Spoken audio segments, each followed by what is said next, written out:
Now I'm here with this glorious meadow in the middle of all of these houses and schools to learn about an animal which makes its home here. It's incredibly rare, incredibly elusive and remarkably surprising. It's about the water voles that live in grassland.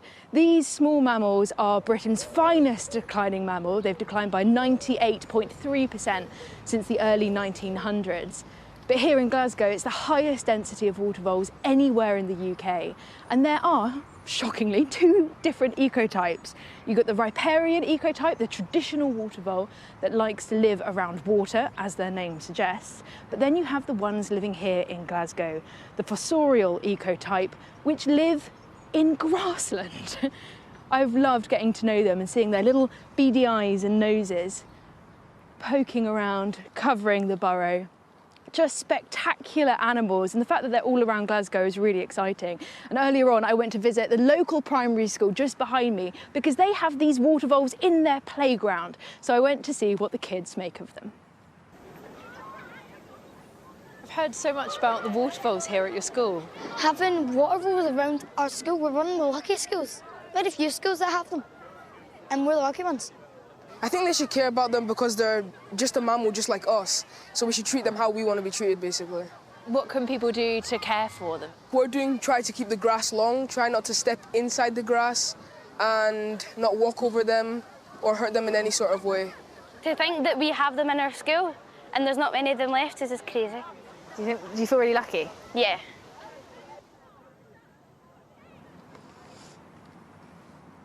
I love the kids' enthusiasm with that, and they've even been making their own water vole models, which I just love. But it's not just the kids that are really excited about these grassland water voles, it's also the scientists, which are using ground-penetrating radar to map the burrow system. It's a really unique, exciting bit of technology to understand how these grassland water voles are different from the ones that live in water. Now they take an area of park about 10 by 15 metres and they look at the burrow system, and they found that water voles only tend to burrow in grassland where there is really high grass, where it hasn't been mowed. And just looking at this small area, you can see that red line there, that illustrates the burrows. And they have, in that short amount of space, burrowed 38.5 metres, an incredible distance for such a small mammal.